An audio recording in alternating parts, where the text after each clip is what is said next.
पवित्र बाइबल जीवन देने वाली पुस्तक हिंदी ऑफिशियल यूट्यूब चैनल में आपका स्वागत है।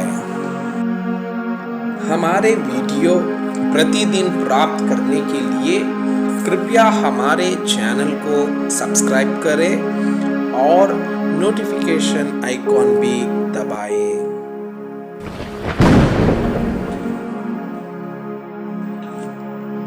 आज का पवित्र बाइबल पाठ यहोशू के पुस्तक अध्याय 13।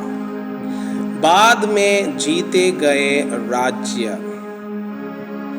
यहोशू बूढ़ा और बहुत उम्र का हो गया था और यहोवा ने उससे कहा, तू बूढ़ा और बहुत उम्र का हो गया है और बहुत देश रह गए हैं जो इस्राएल के अधिकार में अभी तक नहीं आए। ये देश रह गए हैं अर्थात फिलिस्तियों का सारा प्रांत और सारे गशूरी, मिस्र के आगे शीहोर से लेकर उत्तर की और यक्रोन की सीमा तक जो कनानियों का भाग गिना जाता है, और पलिश्तियों के पांचों सरदार अर्थात अज्जा, अशदोद, अश्कलोन, गत और एक्रोन के लोग, और दक्षिण की ओर हव्वी भी। फिर आपके और एमोरियों की सीमा तक कनानियों का सारा देश और सीदोनियों का मारा नामक देश।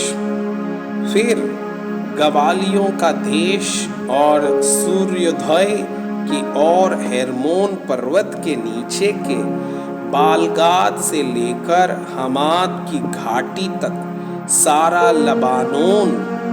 फिर लबानोन से लेकर मिस्रपोतमैम तक सीदोनियों के पहाड़ी देश के निवासी, इनको मैं इस्राएलियों के सामने से निकाल दूंगा। इतना हो कि तू मेरी आज्ञा के अनुसार चिट्ठी डाल डालकर उनका देश इस्राएल को बांट दे। इसलिए तो अब इस देश को 9 गोत्रों और मनाशे के आधे गोत्र को उनका भाग होने के लिए बांट दे। यरदन के पूर्वी भाग का बंटवारा। रूबेनियों और गादियों को तो वो भाग मिल चुका था जिसे मूसा ने उन्हें यरदन के पूर्व की ओर दिया था, क्योंकि यहोवा के दास मूसा ने यह उन्हीं को दिया था, अर्थात हरनोन नामक घाटी के किनारे के अरोएर से लेकर और उसी घाटी के बीच के नगर को छोड़कर दीबोन तक, मेदबा के पास का सारा चौरस देश और अम्मोनियों की सीमा तक हेशबोन में विराजने वाले एमोरियों के राजा सीहोन के सारे नगर और गिलाद देश और गशूरियों और मखावासियों की सीमा और सारा हेर्मोन पर्वत और सल्ला तक सारा बाशान। फिर अश्तरोत और यद्राही में विराजने वाले उस ओग का सारा राज्य जो रपाइयों में से अकेला बच गया था, क्योंकि इन्हीं को मूसा ने मारकर उनकी प्रजा को उस देश से निकाल दिया था। परंतु इस्राएलियों ने गशूरियों और माखियों को उनके देश से ना निकाला, इसलिए गशूरी और माखी इस्राएलियों के मध्य में आज तक रहते हैं। और लेवी के गोत्रियों को उसने कोई भाग ना दिया, क्योंकि इस्राएल के परमेश्वर यहोवा के वचन के अनुसार उसी के हव्य उनके लिए भाग ठहरे हैं। रूबेन के गोत्र को दिया गया भाग।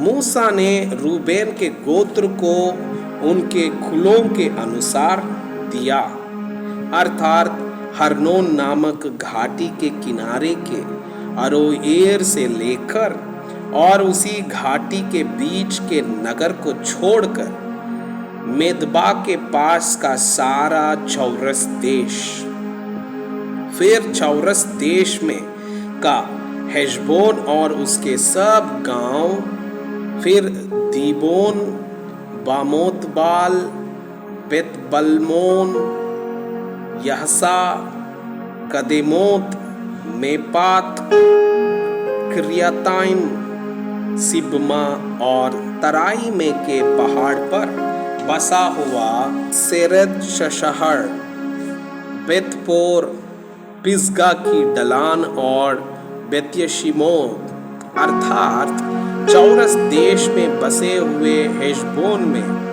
विरजने वाले एमोरियों के उस राजा सीहोन के राज्य के सारे नगर जिन्हें मूसा ने मार लिया था। मूसा ने येवी, रेखेम, सूर, हूर और रेभा नामक मिदान के प्रधानों को भी मार डाला था, जो सीहोन के ठहराए हुए हाकिम और उसी देश के निवासी थे। और इस्राएलियों ने उनके और मारे हुओं के साथ भोर के पुत्र भावी कहने वाले बिलाम को भी तलवार से मार डाला। और रूबेनियों की सीमा यरदन का किनारा ठहरी। रूबेनियों का बाग उनके कुलों के अनुसार नगरों और गांवों समेत यही ठहरा। गाद के गोत्र को दिया गया भाग। फिर मूसा ने गाद के गोत्रियों को भी कुलों के अनुसार उनका निज भाग करके बांट दिया। तब यह ठहरा, अर्थात याजेर आदि गिलाद के सारे नगर और रब्बा के सामने के अरोयर तक अमोनियों का आधा देश, और हेशबोन से रमत मिस्पे और बतोनीम तक, और महनाइम से दबीर की सीमा तक, और तराई में बेतारम, बेतनिर्मा, सुकोत और सापोन, और हेशबोन के राजा सीहोन के राज्य के बचे हुए बाग, और किनेरेत नामक ताल के सिरे तक, यरदन के पूर्व की ओर का वह देश जिसकी सीमा यरदन है। घातियों का बाग उनके कुलों के अनुसार नगरों और गांवों समेत यही ठहरा। मनाशे के आधे गोत्र को दिया गया भाग। फिर मूसा ने मनाशे के आधे गोत्रियों को भी उनका निज भाग करके दिया। वो मनाशियों के आधे गोत्र का निज भाग उनके कुलों के अनुसार ठहरा। वो यह है, अर्थात महनाइम से लेकर बाशान के राजा ओग के राज्य का सारा देश, और बाशान में बसी हुई याईर की 60 बस्तियां, और गिलाद का आधा भाग, और अश्तरोत और यद्रोई जो बाशान में होग के राज्य के नगर थे। ये मनाशे के पुत्र माकीर के वंश का, अर्थात माकीर के आधे वंश का निज बाग कुलों के अनुसार ठहरे। जो बाग मूसा ने मोआब के अराबा में यरीहो के पास के यरदन के पूर्व की ओर बांट दिए वे यही है, परंतु लेवी के गोत्र को मूसा ने कोई बाग ना दिया। इस्राएल का परमेश्वर यहोवा ही अपने वचन के अनुसार उनका भाग ठहरा। मैं आपसे यह अनुरोध करता हूँ कि कृपया आज का बाइबल पाठ को अध्ययन करें और जिन वचनों के द्वारा आप प्रभावित हुए उसे अपने कॉपी में लिखें और आज दिन भर इस वचनों को अपने जीवन में अभ्यास करें। परमेश्वर चाहता है कि आप उनके समान सिद्ध और पवित्र